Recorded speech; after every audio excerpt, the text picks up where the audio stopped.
It's not motivation or working long hours, it is simply having systems in place. A lot of founders focus on time management. My primary focus is on energy management. If your productivity system requires you to be superhuman, it's broken. This isn't about squeezing more out of your day, it's about building systems that allow you to win consistently.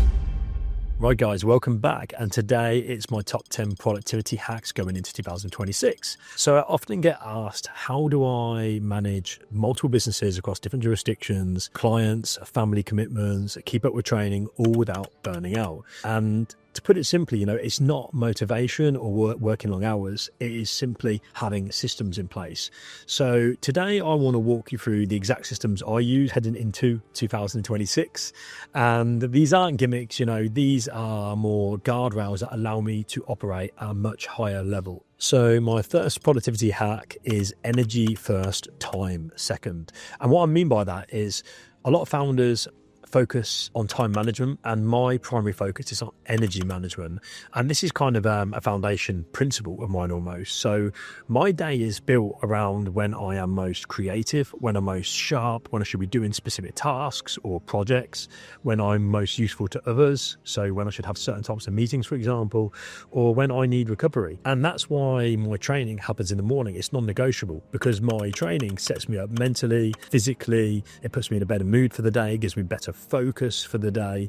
And if your energy is low, your productivity system becomes irrelevant to a degree. So hack number 2 is that morning training is a performance tool. It's a performance enhancer almost. And it isn't about fitness aesthetics. Morning training clears mental noise, almost forces discipline before distraction kicks in for the day, because you get messages and all that sort of stuff starts to kick off. It builds momentum, and training in the morning is simply non-negotiable for me because of these reasons. So decisions cost energy, routine saves it. And if you win the morning physically, it sets you up for the day. It builds that momentum.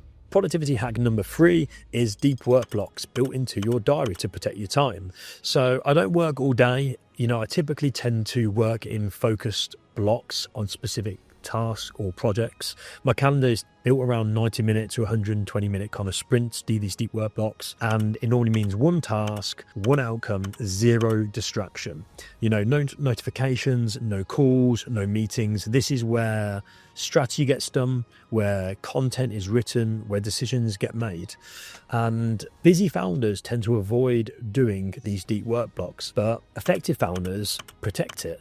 And the ultimate truth, is that mental clarity is the ultimate productivity hack, because without that, you cannot move the needle with your business or within other aspects of your life. System number 4, productivity hack number 4 even, is time box calendar categories. Bit of a mouthful that, but what I mean by that is this is one of the biggest upgrades that probably I experienced or passed on to other founders over time. And I was taught by a mentor a few years ago.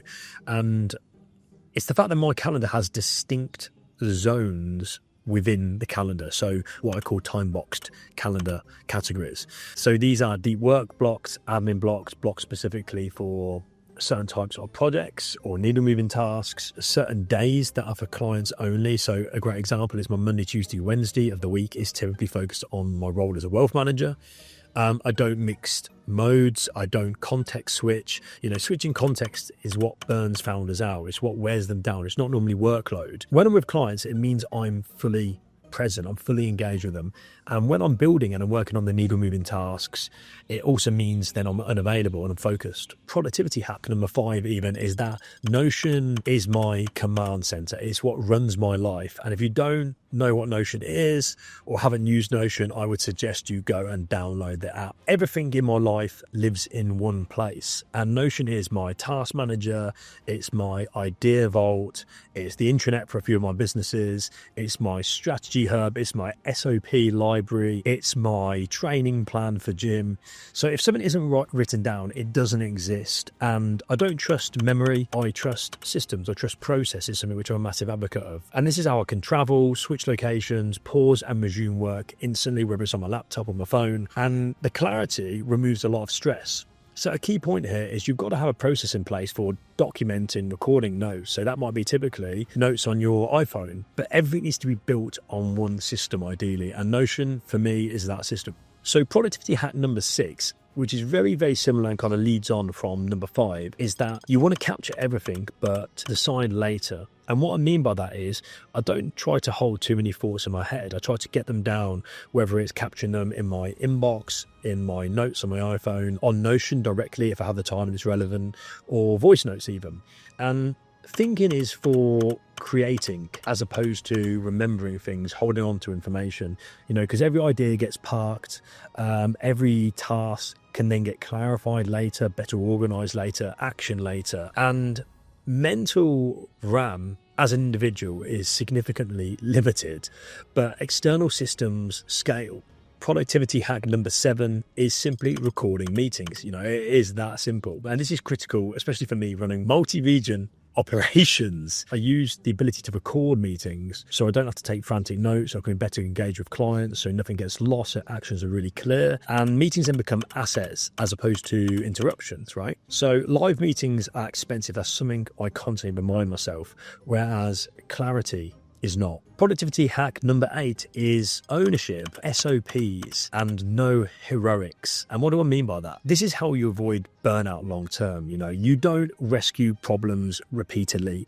You don't fix the same issue twice. You don't carry the ownership of certain tasks around you that shouldn't be yours. If something breaks, then it gets documented, a process gets created, ownership gets assigned, and that problem shouldn't happen a second time. And heroics don't scale a business, systems do. And if you don't build systems and processes in place in your business, like SOPs, creating clear ownership, you're constantly saving the day. And then as a founder, you're the bottleneck. Productivity hack number 9 is my sprint, rest philosophy. And that's been a core philosophy of mine for as long as I can remember. I don't believe in endless work sprints.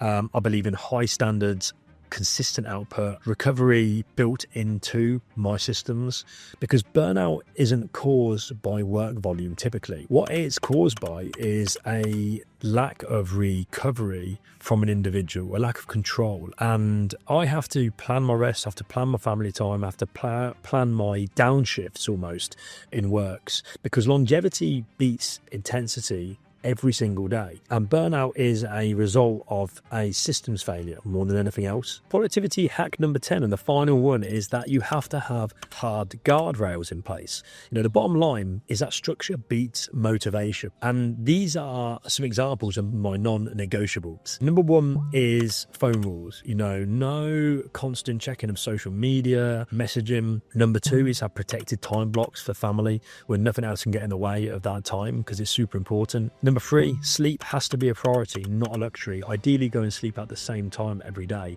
And I know that one's not for everybody. Number 4, not having meetings during deep work blocks. So if I'm doing deep work, for example, on a Friday, and I'm focusing on needle moving tasks, no meetings can go in during that time period. And number 5, and this is one I'm still working on, but getting there, every single year, is no reactive days unless absolutely necessary. You should not be chasing people around, chasing emails. It's not productive, because productivity isn't about doing more. Productivity is about protecting what matters most. So guys, to close things out, here's the real takeaway. Here's the real truth almost.